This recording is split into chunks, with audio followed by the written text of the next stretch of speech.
Namaste, my name is Janapati Das. Thank you for tuning in again for another episode of Krishna Katha, reading from the Krishna book, translated, the translation of the 10th chapter of the Srimad Bhagavatam by A.C. Bhaktivedanta Swami Prabhupada. Today we are going to read about the kidnapping of Subhadra and Lord Krishna's visiting Srutadeva and Bahulasva. I think that's how you pronounce it.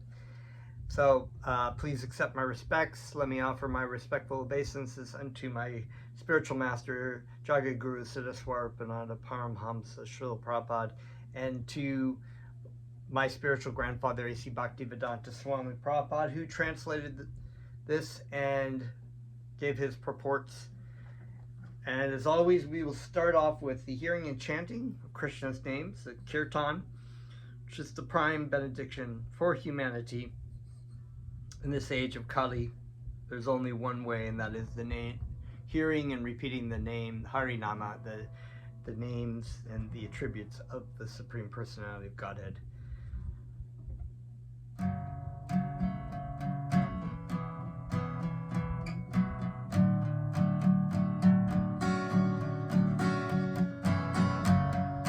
Namo Srutadeva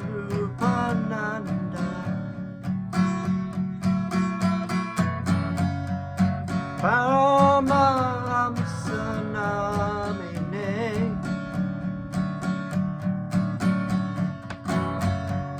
Kora Karuna Svarupaya Subhadra Krishna Prestaya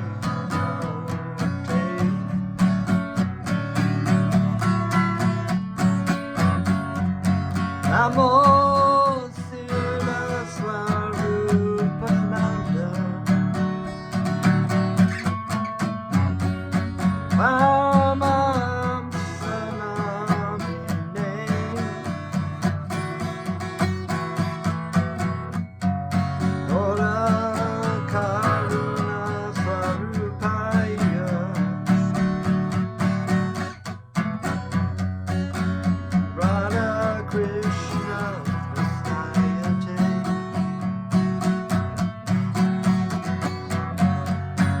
Bhaja Shri Krishna Chaitanya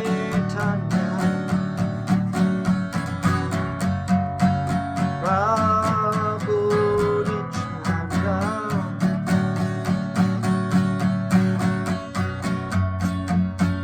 Sri Advaita Gadadhara Vasari Bhakta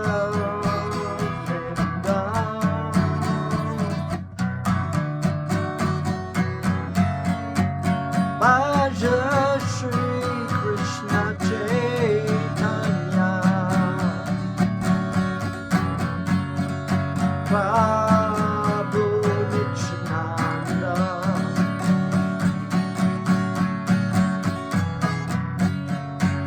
Sri Advaita Gadadhara Sri Vasudeva Bhakta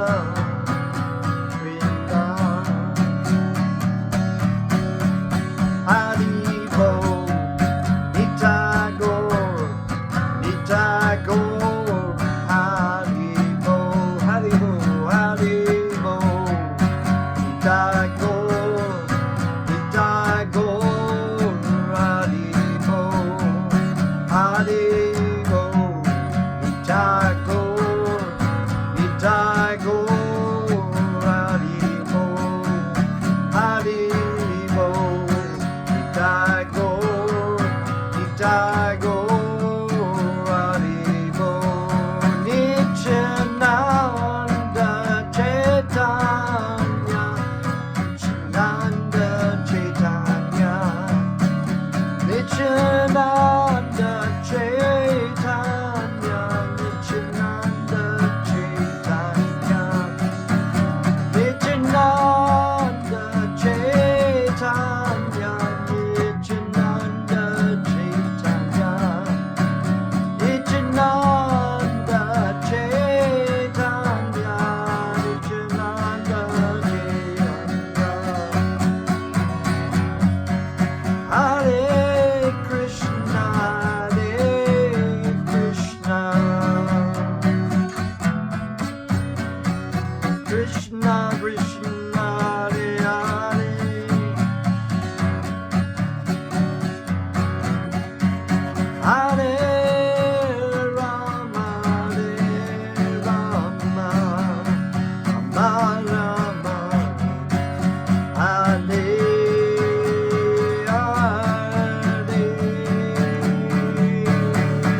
Hare Krishna, Hare Krishna,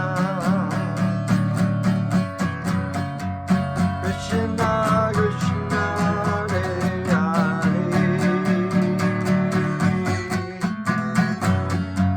Hare, Hare Rama, Hare Rama, Rama Rama, Hare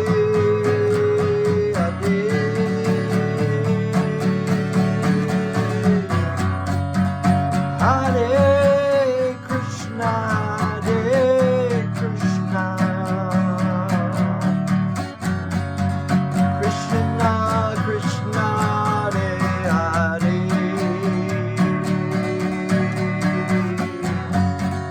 Hare Rama, Hare Rama, Rama Rama, Hare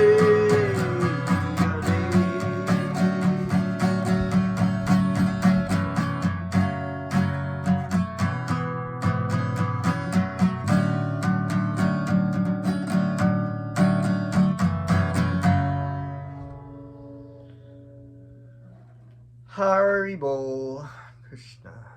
Om Namo Bhagavate Vasudevaya. Welcome back.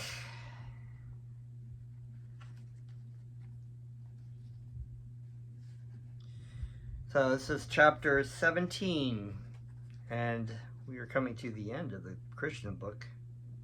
3 more chapters. There's one very large chapter of the personified Vedas coming up, which is about 70 pages, so we may be a few videos. This one is entitled The Kidnapping of Subhadra and Lord Krishna visiting Srutadeva and Bahulasva. So Subhadra, of course, is the sister. Sometimes if you see the Jagannath deities, they have Jagannath, Baladev, Balaram, right, and Subhadra, which is represented in a yellowish form.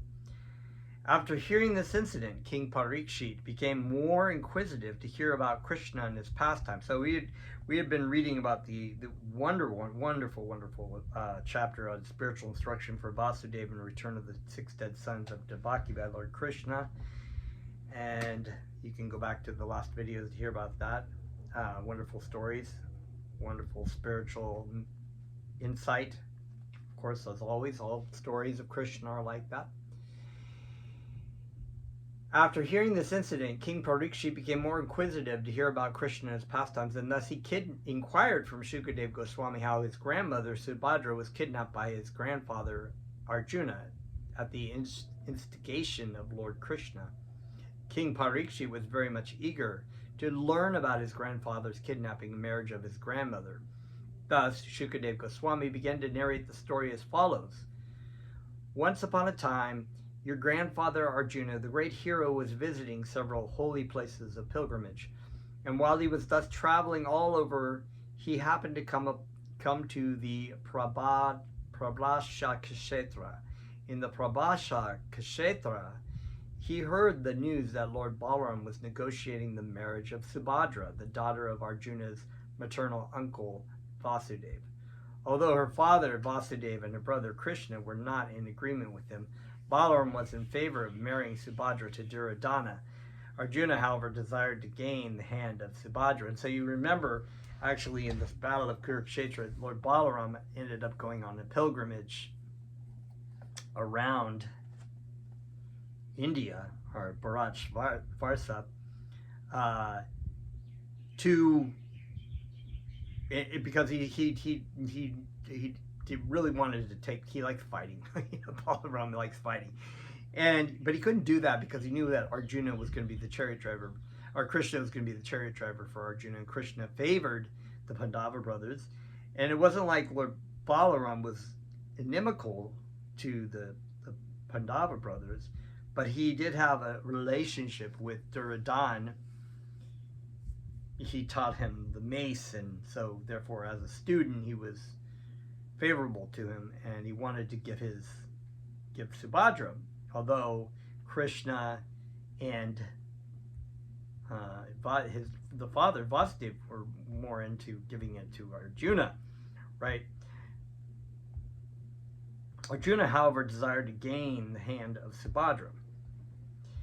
As he thought of Subhadra and her beauty, Arjuna became more and more captivated with the idea of marrying her, and with a plan in mind, he dressed himself like a Vaishnava sannyasi, carrying a tridanda in his hand. The Mayavadi sannyasis take one danda, or one rod. This danda means rod, like stick, because usually the sannyasis will carry these. And if you're a sannyasi or a Mayavadi, of a Mayavadi monist philosophy, the impersonal philosophy, you will have one rod, but if you're a Vaishnava, you would have 3 rods. The 3 rods, or tridanda, indicate that the Vaishnava, whereas the Vaishnava sannyasis take 3 danda, or 3 rods. The 3 rods, or tridanda, indicate that a Vaishnava sannyasi vows to render service to the Supreme Personality of Godhead by his body, mind, and words. The system of tridanda sannyasi has been in existence for one long time, and the Vaishnava sannyasis are called tridandas, and sometimes tridanda swamis or tridanda goswamis. Sannyasis are generally meant to travel all over the country for preaching work, but during the 4 months of the rainy season in India, from September through December, they do not travel but take shelter in one place and remain there without moving. The non-movement of the sannyasi is called Chaturmasha Vrata. When a sannyasi stays in a place for 4 months, the local inhabitants of that place take advantage of his presence to become spiritually advanced. So, yeah, a lot to be said about that.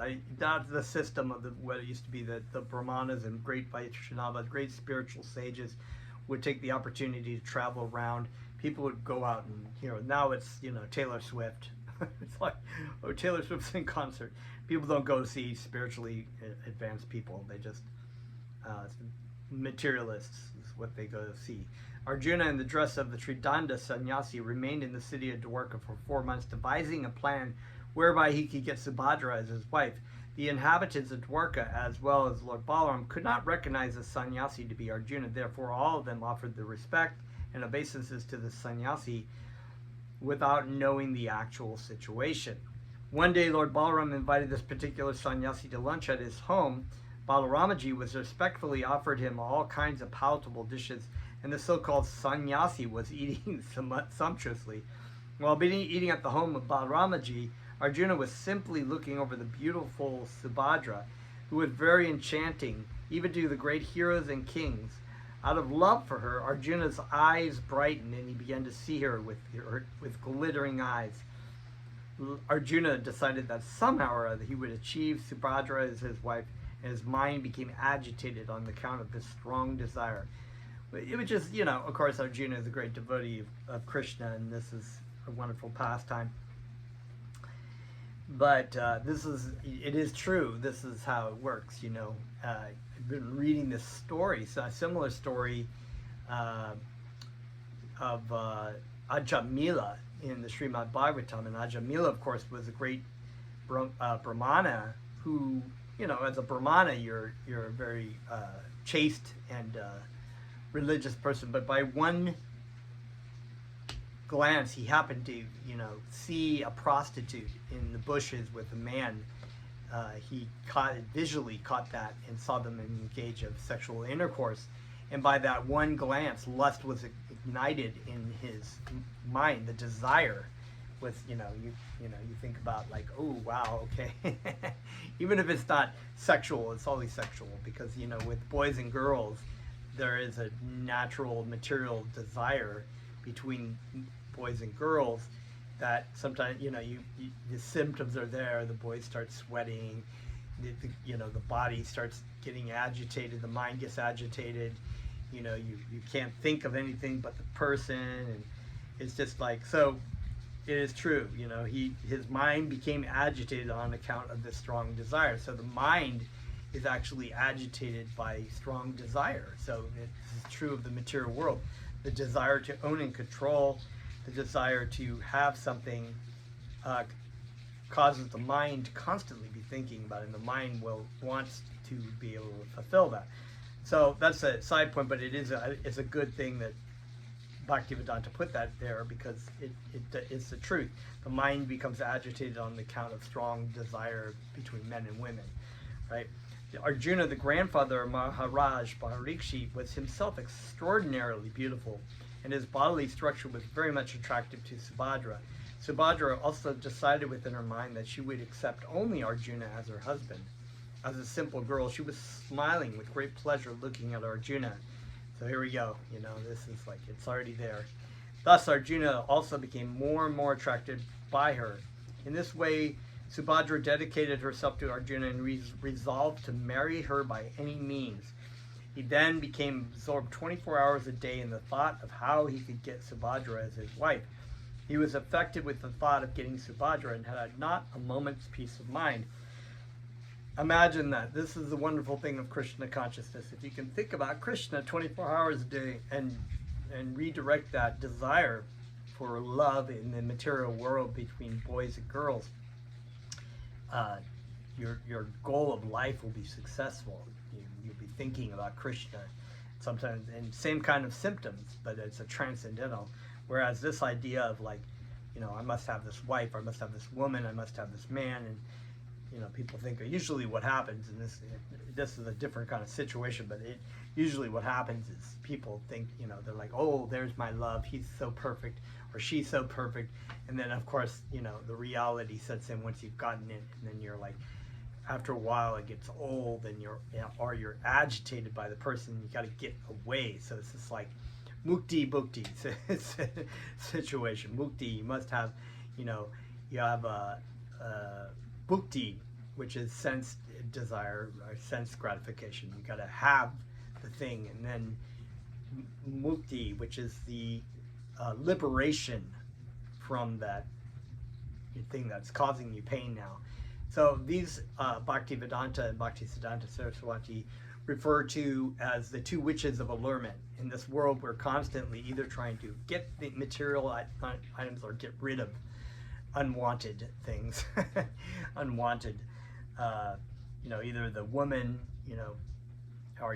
women are very living entities, and women bodies are very susceptible to wanting to have children. So you want the desire to have children, and then when you have children, you have the desire to want to get rid of your children, and even sometimes they'll kill their babies because they're like so overwhelmed with this kind of like stress and anxiety, and they just want to be free from it. But then they could kill the baby, or get rid of the baby, or get rid of the husband. And right away, again, the two witches of allurement go back into kick into things. And this comes from a natural desire of the living entity to be loved and to be loved, which is a natural relationship between the living entity and Krishna. Once upon a time, Subhadra, seated on a chariot, came out of the palace fort to see the gods in the temple. Arjuna took this opportunity, and with the permission of Vasudeva and Devaki, so he's inside, the insiders, right? He kidnapped her. After getting on Subhadra's chariot, he prepared himself for a fight. So Arjuna, right, it's a system also. I went to the parents, right, Taking up his bow and holding off his arrows, the soldiers ordered to check him. Arjuna took Subhadra away. While Subhadra was thus being kidnapped by Arjuna, her relatives and family members began to cry. So this is kind of a funny situation, because Arjuna and Subhadra both wanted to be with each other, and everyone else was like, oh no, he's taking her, or oh no, whatever it might be, so situation, oh, he's taking her, or she's being taken. While Subhadra was thus being kidnapped by Arjuna, her relatives and family members began to cry, but still he took her, just as a lion takes his share and departs.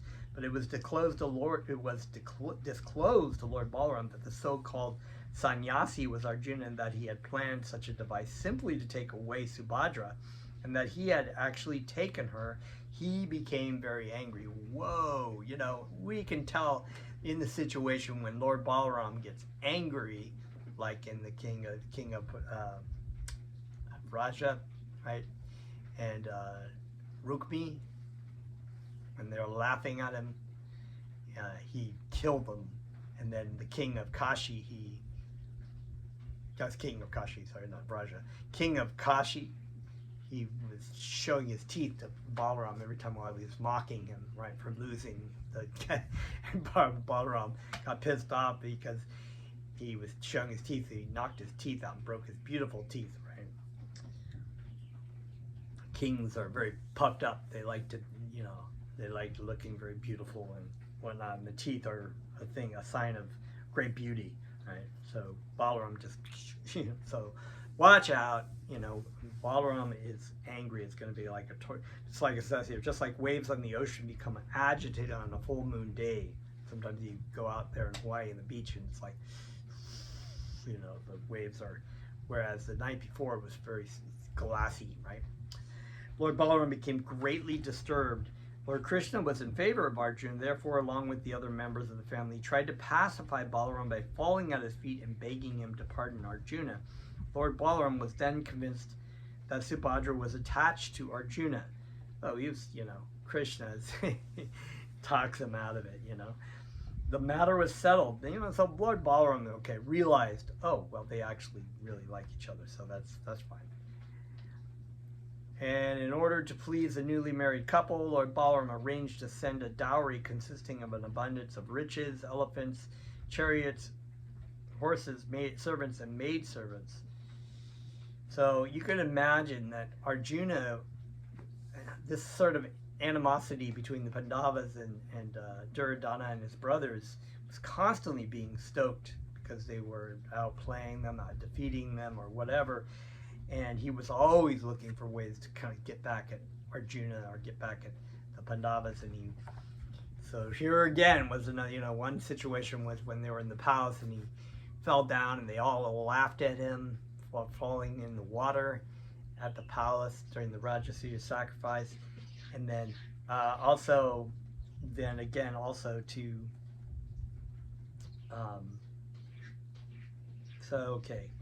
so yeah, right. And here we go again. He's stolen the woman that he loved, Krishna's sister. It's like, you really watch out.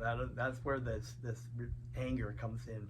Maharaj Parikshit was very anxious to hear more about Krishna and so on. After finishing the narration of Arjuna's kidnapping Subhadra, Srutadeva Goswami began to narrate another story as follows. There was a householder Brahmana in the city of Mithila, the capital of the kingdom of Videha. This Brahmana, whose name was Srutadeva, was a great devotee of Lord Krishna due to his being fully Krishna conscious and always engaged in the service of the Lord. He was completely peaceful of mind and detached from all material attraction. He was very learned and had no other desire than to be fully situated in Krishna consciousness. Although in the order of householder life he never took great pains to earn anything for his livelihood, he was satisfied with whatever he could achieve without much endeavor, and somehow or other he lived in that way. Every day he would get necessities for life, in just the quantity required and not more. That was his destiny. The Brahmana had no desire to get more than what he needed, and thus he was peacefully executing the regulative principles of a Brahmana's life as enjoyed in the revealed scriptures. Fortunately, the king of Matilda was as good a devotee as the Brahmana. The name of this famous king was Bahulasva. He was very well established in his reputation as a good king, and he was not at all ambitious to extend his kingdom for the sake of sense gratification.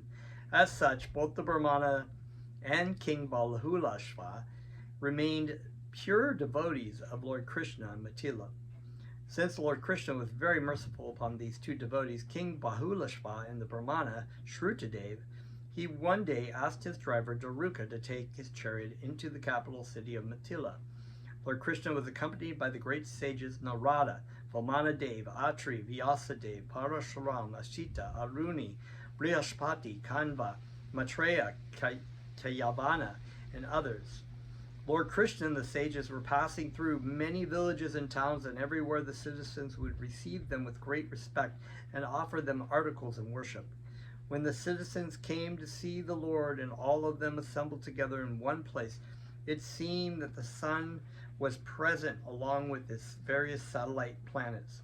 In that journey, Lord Krishna and the sages passed through the kingdoms of Anartha, Danva, Kuru, Ganjala, Kanka, Matsya, Panchala, Kunti, Madhu, Kekaya, Koshala, and Arna.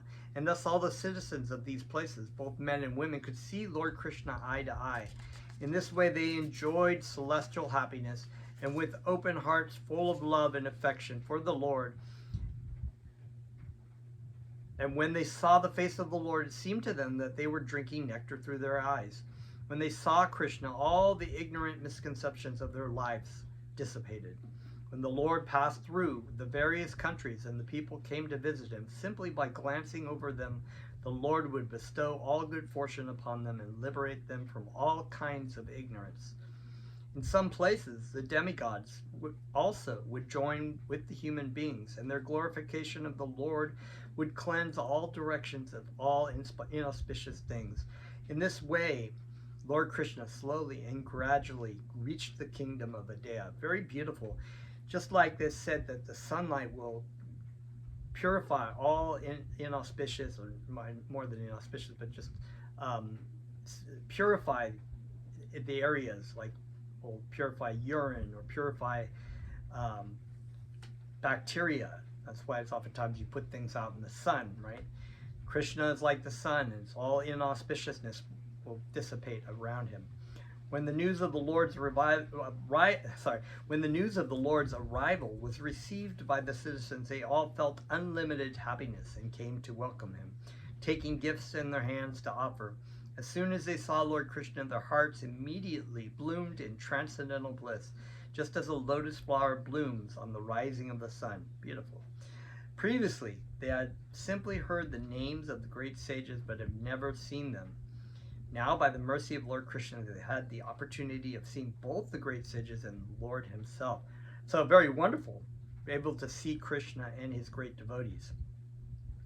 King Bahulasva, as well as the Brahmana Srutadeva, knowing well that the Lord had come there just to grace them with favor, immediately fell at the Lord's lotus feet and offered their respects. With folded hands, the king and the Brahmana each simultaneously invited Lord Krishna and all the sages to his home. In order to please both of them, Lord Krishna expanded himself into two and went to the houses of each of them. Yet neither the king nor the Brahmana could understand that the Lord had gone to the house of the other. So once again, every time this situation, it's like Krishna expanding himself with the gopis, or Krishna expanding himself in all the cows or the calves, and the gopis and the Rajasuya,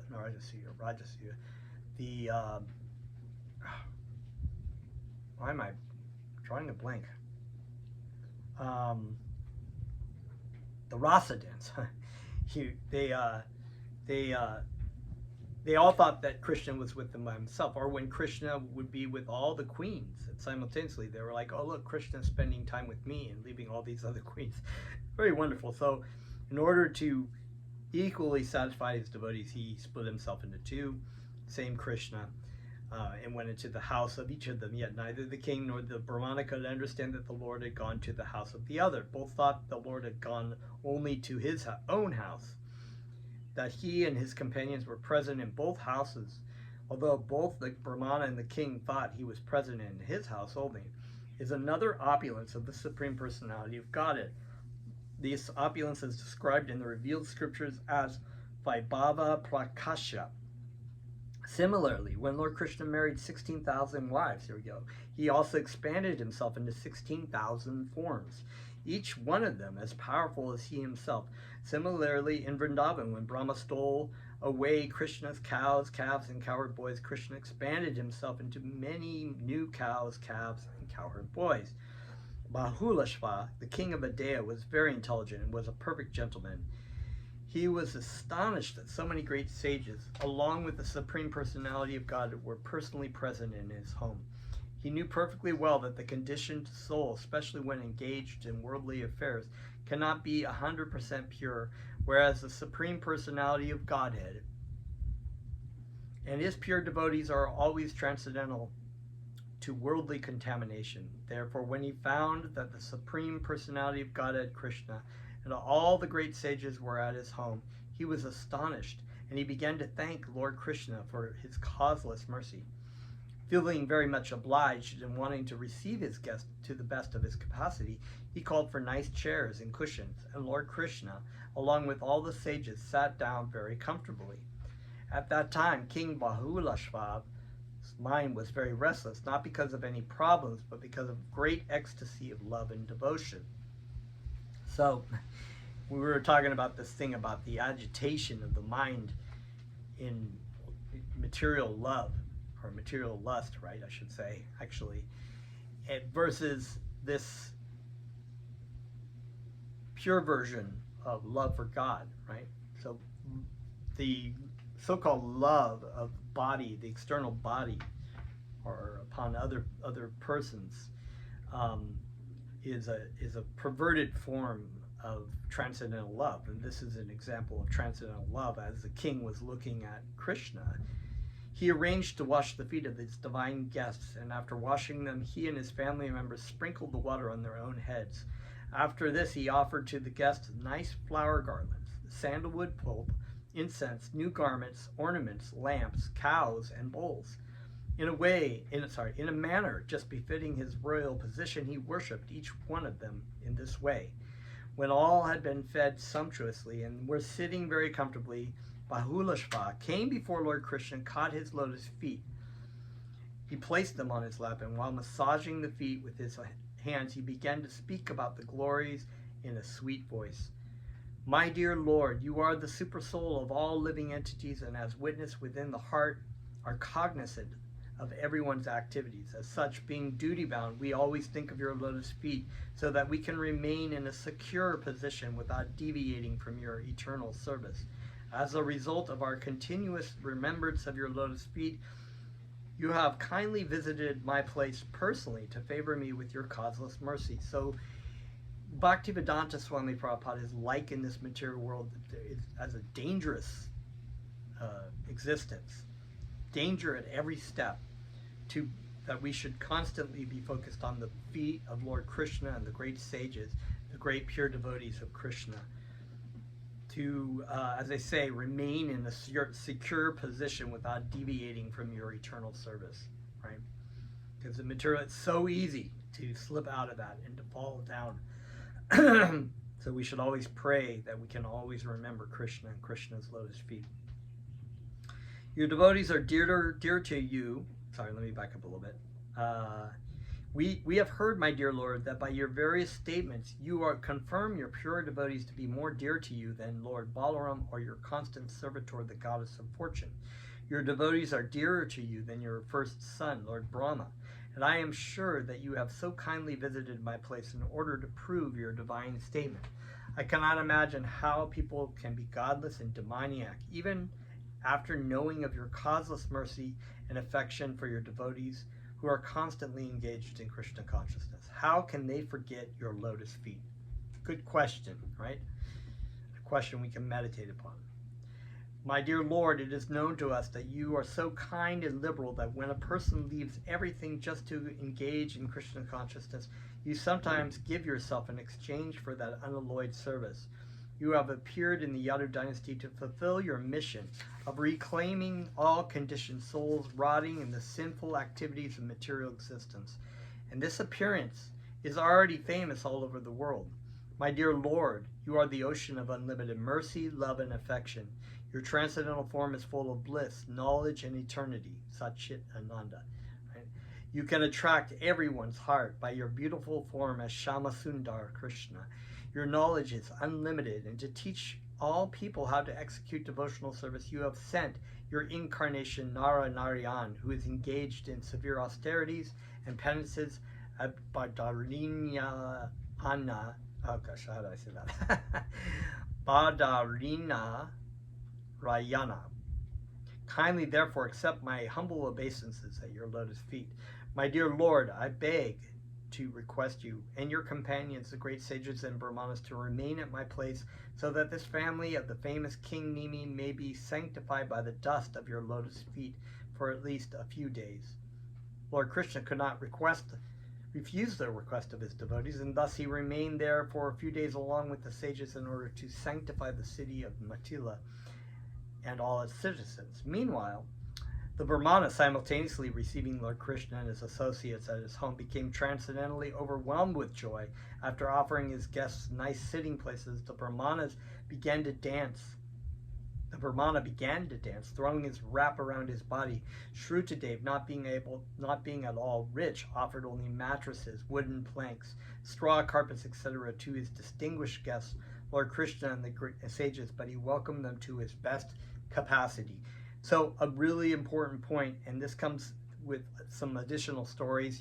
There's this situation of like the old woman that Jesus Christ talks about that comes and gives a few pennies as opposed to the wealthy merchant who gives millions of coins but has so many millions of more, but just kind of does it as sort of a visual thing, And so this person that had very little, gave everything of just those few pennies, and Jesus Christ was saying, who is the one that will go to the kingdom of heaven? The woman or the merchant? The woman, because the woman didn't hold back anything, gave everything that she had, despite the fact of having very little materially. So here we have another situation. The king is very wealthy. He gave all of what he had, but it wasn't like he was holding back. He gave everything. He knew that everything belonged to Krishna, and even all of his wealth and good fortune was his because of the mercy of Krishna. And here, this Brahmana is very poor, but he's giving to the best of his capacity, as it says. So this is a main point. No matter whether we're wealthy, materially, karmically, we've got a lot of something, or whether we have very little, we should still give everything that we can to the best capacity to Krishna. That's why sometimes it's also said that wealthy people can't, because they're very attached to their wealth, they'll be like the merchant, right? Maybe they'll give some alms, but and this is also a very wonderful story that goes back to the Sudama Brahmin, right? And Sudama Brahmin was given so much money, but because he was so 100% dedicated to Krishna, and Krishna knew that he would not be swayed by material wealth. He gave him that benediction, and the Sudama Brahmin gave it back to Krishna.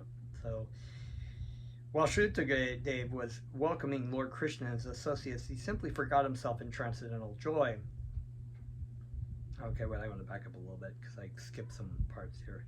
He began to speak very highly of the Lord and the sages, and he and his wife washed the feet of each one of them. After this, he took the water and sprinkled it all over the members of his family, and although it appeared that the Brahmana was very poor, he was at that time the most fortunate. That was the point. While Srutadeva was welcoming Lord Krishna and his associates, he simply forgot himself in transcendental joy. After welcoming the Lord and his companions according to his capacity, he brought fruits, incense, scented water, scented clay, tulasi leaves, kusha straw, and lotus flowers.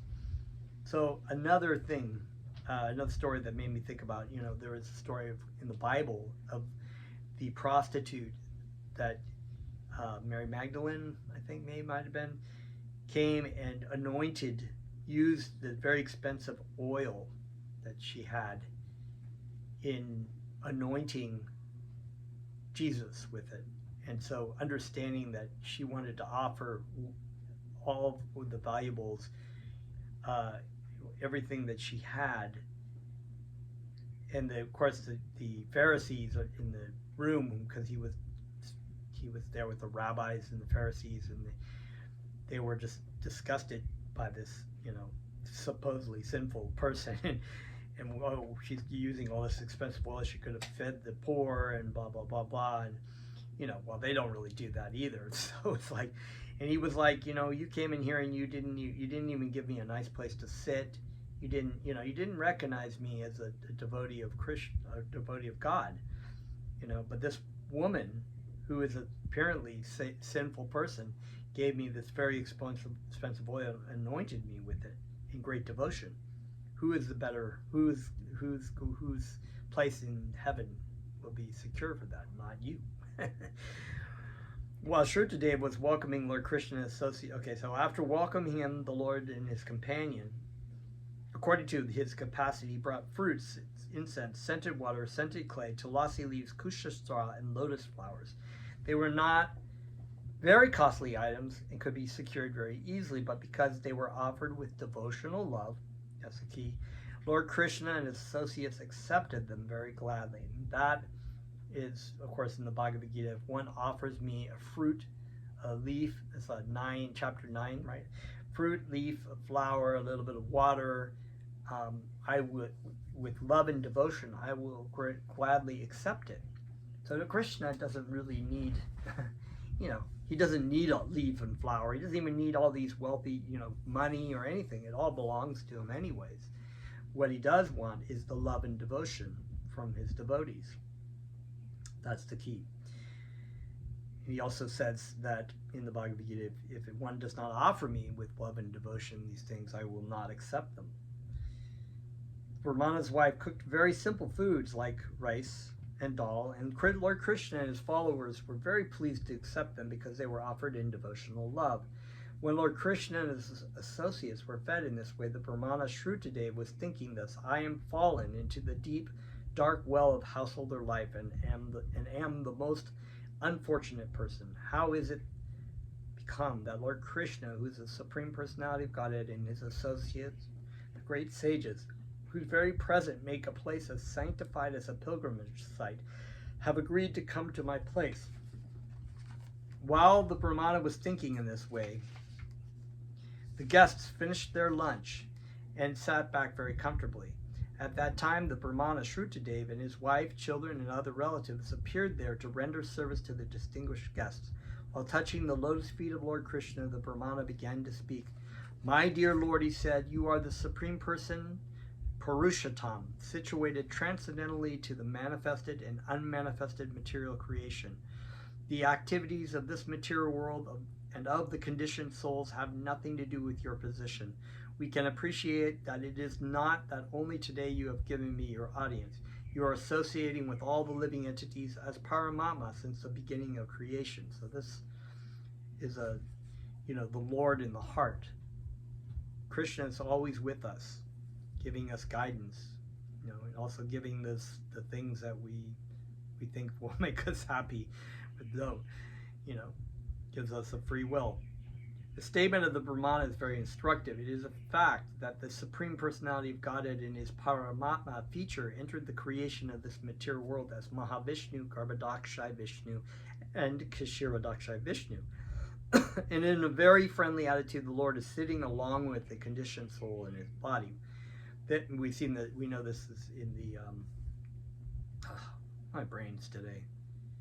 The Svetasvara Upanishad about the bird and the two birds on a tree. One is eating the fruits of the tree, and the other is standing behind him, waiting for him, his dear friend, to turn around and remember him.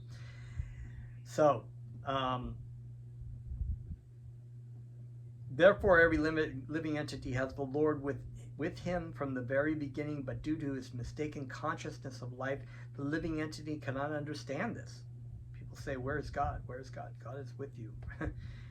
You're turning your back on God. You don't see God because you don't want to see God. When his consciousness is, however, changed into Krishna consciousness, he can immediately understand how Krishna is trying to assist the conditioned souls to get out of the material entanglement. It's like, we got to go this way. Comes to you, you're lost, bumping in this cave, tripping around, trying to find your way through, and the person's like, hey, the outside is this way. And you're like, oh no. Just like bumping through caves, going the wrong way. Srutadeva continued, my dear Lord, you have entered this material world as if in a sleeping condition. A conditioned soul, while sleeping, creates false or temporary worlds. He becomes busy in many illusory activities, sometimes becoming a king, sometimes being murdered, or sometimes going to an unknown city. And all these are simply temporary affairs. So this analogy is really wonderful, because in dream state we take on all kinds of things, weird situations that don't make any sense in the real world. These people from different parts of our life coming together in situations and places that don't look like where we really live. But when we wake up, we think, oh, well, that's a crazy dream, or that was a terrible nightmare. Same thing in the material world. We temporarily take on forms in this world that are not really who we are, And waking up means understanding our true spiritual identity. Our life with Krishna is the true real world. And it's not even that the material world is an illusion. It's illusory because it's temporary, and it's not who we really are. So, continuing on. Similarly, your lordship, apparently also in a sleeping condition, enters this material world to create a temporary manifestation, not for your personal necessities, but for the conditioned soul who wants to imitate your lordship as enjoyer.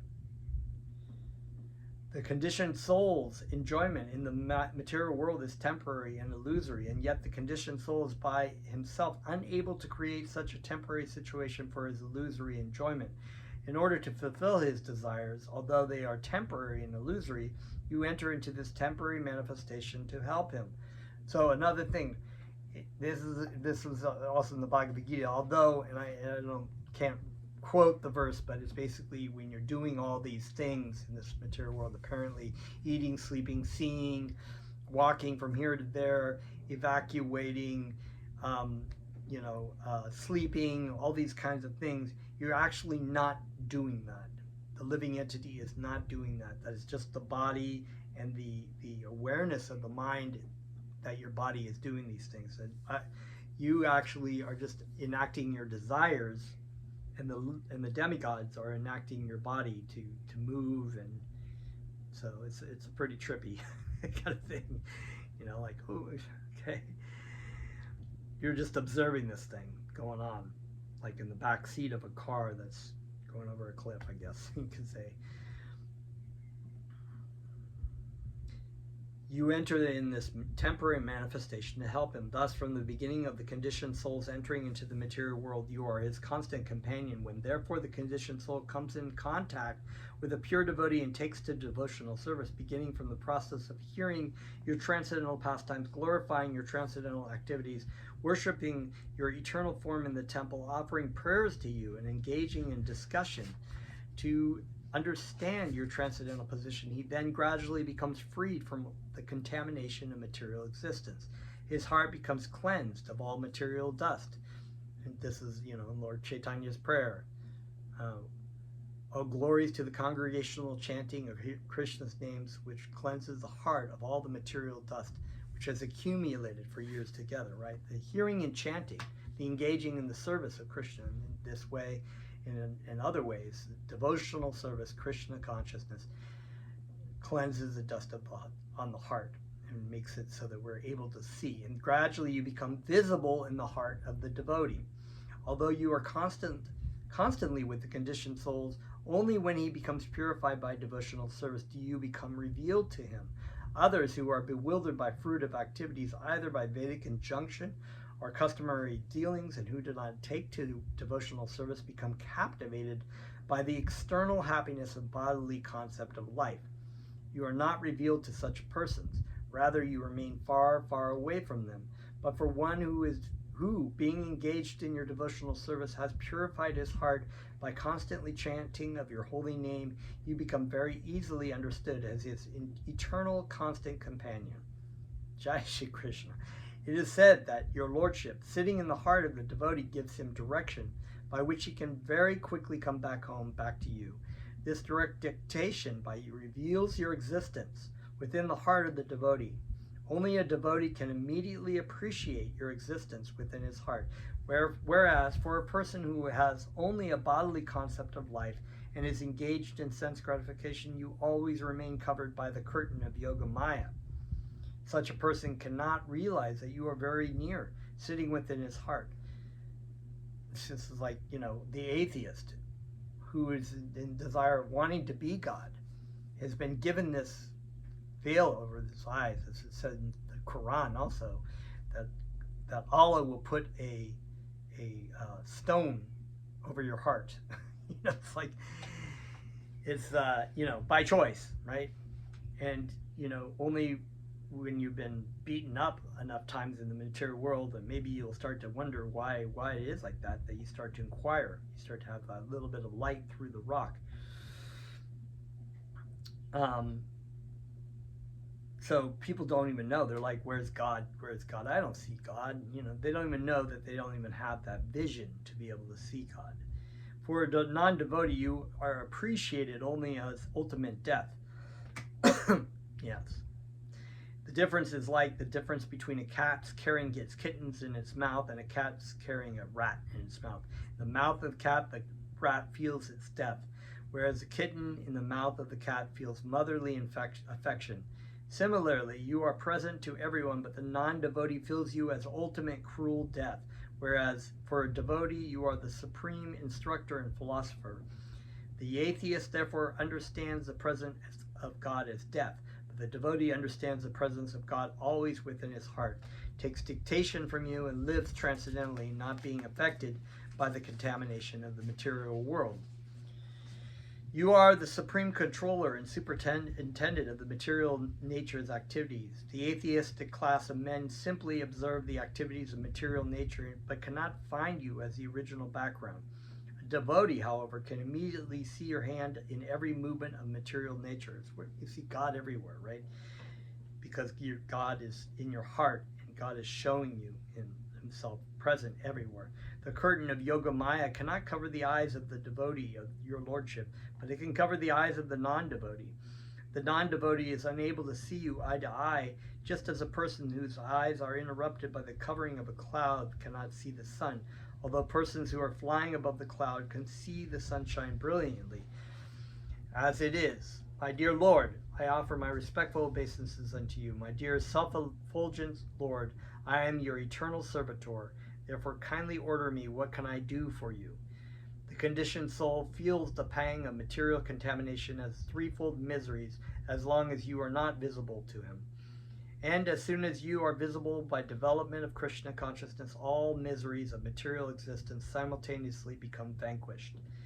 The Supreme Personality of Godhead, Krishna, is naturally very affectionately inclined to his devotees. When he heard Srutadev's prayers of pure devotion, he was very much pleased and immediately caught his hands and began to address him thus. My dear Srutadev, all these great sages and saintly persons have been very kind to you by personally coming here to see you. You should consider this opportunity to be a great fortune for you. They are so kind that they are traveling with me, and wherever they go, they immediately make the whole atmosphere as pure as transcendent simply by the touch of the dust of their feet. People are accustomed to go to the temples of God. They also visit holy places of pilgrimage, and after prolonged association with such activities for many days by touch and by worship, gradually they become purified. But the influence of great sages and saintly persons is so great that by seeing them, one immediately becomes completely purified. That's the word called in Sanskrit, it's darshan, when you have the presence of being before the great pure devotee of Krishna. It's amazing. I have so many stories of my own Srila Prabhupada, of being in his presence and just amazing, feeling his love for all of us. Moreover, the great purifying potency of pilgrimages or worship of different demigods is also achieved by the grace of saintly persons. A pilgrimage site becomes a holy place because of the presence of saintly persons there. My dear Srutadev, when a person is born as a Brahmana, he immediately becomes the best of all human beings. And if such a Brahmana, remaining self-satisfied, practiced austerity, studies the Vedas, and engages in my devotional service, as is the duty of a Brahmana, or in other words, if a Brahmana becomes a Vaishnava, how wonderful is his greatness. My feature of four-handed Narayan is not so pleasing or dear to me as is a Brahmana Vaishnava. Brahmana means one well conversed with Vedic knowledge. A Brahmana is the insignia of perfect knowledge, and I am the full-fledged manifestation of all gods. The less intelligent class of men do not understand me as the highest knowledge, nor do they understand the influence of the Brahmana Vaishnava. They are influenced by the three modes of material nature, and thus dare to criticize me and my pure devotees. A Brahmana Vaishnava, or a devotee already on the Brahminical platform, can realize me within his heart, and therefore he definitely concludes that the whole cosmic manifestation and its different features are effects of different energies of the Lord. Thus he has a clear conception of the whole material nature and the total material energy. And in every action such a devotee sees me only and nothing else. My dear Srutadeva, you may therefore accept all these great saintly persons, brahmanas and sages as my bona fide representatives. By worshipping them faithfully, you will be worshipping me more diligently. I consider worship of my devotees to be better than the direct worship of me.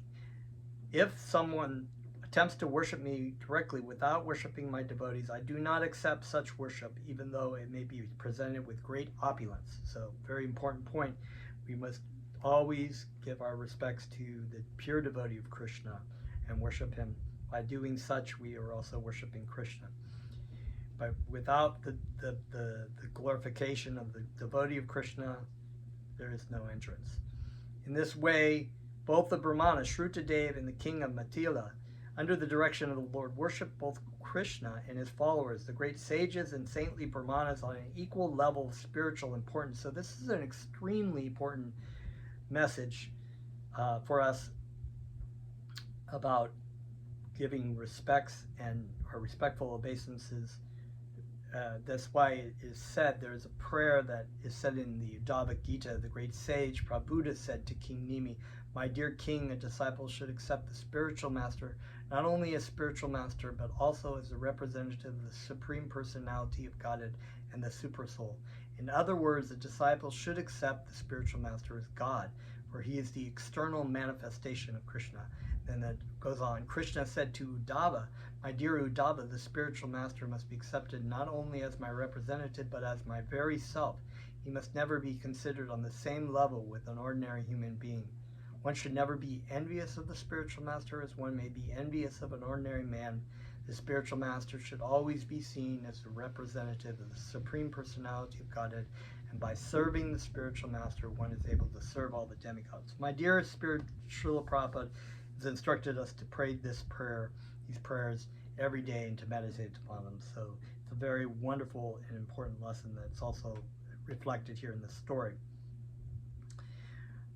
Both the Brahmana and the king ultimately achieve the supreme goal of being transferred to the spiritual world. The devotee does not know anyone except Lord Krishna, and Krishna is the most affectionate to his devotee. Lord Krishna remained in Mithila, both at the house of the Brahmana Srutadeva and at the palace of King Bahulasva. After favoring them lavishly by his transcendental instructions, he went back to his capital city, Dwarka. The instruction we receive from this incident is that King Bahulasva and Srutadeva, the Brahmana, were accepted by the Lord on the same level because both were pure devotees. This is a real qualification for being recognized by the Supreme Personality of Godhead. Because it has become the fashion of this age to become falsely proud of having taken birth in the family of a Kshatriya or of a Brahmana, we see persons without any qualification other than the birth claiming to be a Brahmana or Kshatriya or Vaishya. But as is stated in the scriptures, Kalal Shudra Sambhava. In this age of Kali, everyone is a Shudra. This is because there is no performance of the purificatory process known as samskaras, which begins from the time of the mother's pregnancy and continues up to the point of the individual's death. No one can be classified as a member of a particular caste. Very important for the caste system that's currently in place, especially of a higher caste, Brahmana, Kshatriya, or Vaishya, simply by birthright. If one is not purified by the process of the seed-giving ceremony or Garbhadra Dana Samskara, he is immediately classified among the Shudras, because only the Shudras do not undergo this purificatory process. Sex life without the purificatory process of Krishna consciousness is merely the seed-giving process of the Shudras or the animals. But Krishna consciousness is the highest perfection by which everyone can come to the platform of a Vaishnava. This includes having all the qualifications of a Brahmana. The Vaishnavas are trained to become free from the 4 kinds of sinful activities: illicit sex, indulgence in intoxicants, gambling, and eating animal foodstuffs.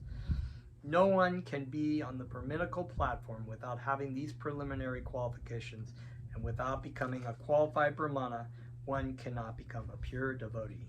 Thus ends the Bhaktivedanta purport of the 3rd volume, 17th chapter of Krishna, The Kidnapping of Subhadra and Lord Krishna Visiting Srutadeva and Bahulasva.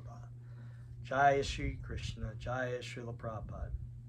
So, next time we are going to get into this really large chapter. It's really beautiful about Mayavadi philosophy and the difference between that and Bhakti Yoga, entitled Prayers by the Personified Vedas. That will be probably several classes of itself. It's 70 pages long. Till then, let's chant, and thank you for coming in today. Remember to, if you haven't subscribed to my channel, please do so. Feel free to comment and feel free to like the videos.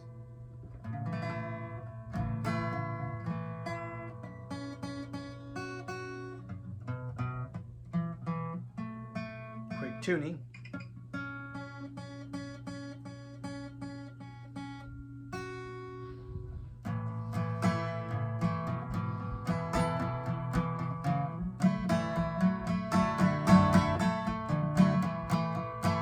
Hare Krishna, Hare Krishna,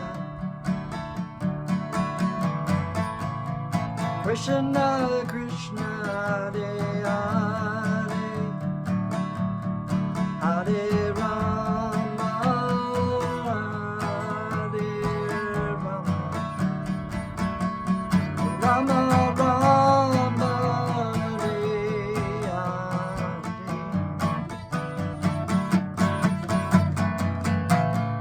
Hare Krishna, Hare Krishna, Krishna Krishna, Hare Hare, Hare Rama, Hare Rama, Rama Rama,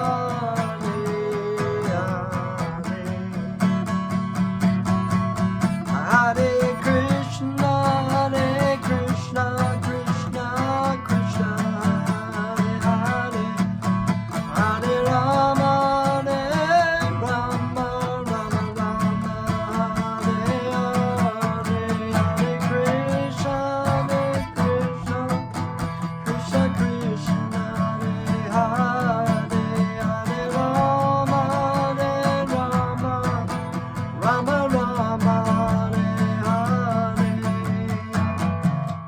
Hari Bol Nitai Go, Nitai Go, Hari Bol, Hari Bol, Nitai Go, Nitai Go, Hari Bol. Hari Bol Nitai Go, Nitai Go, Hari Bol, Hari Bol, Nitai Go, Nitai Go,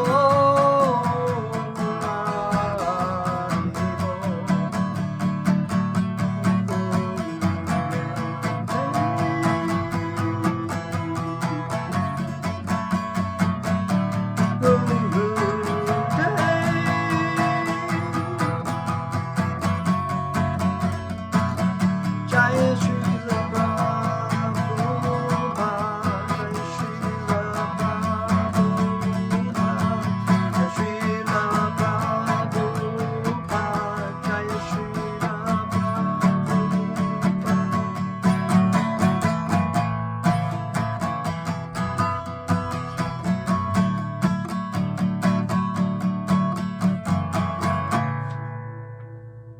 Haribol. Thank you very much. It's a long class. We'll see you next time.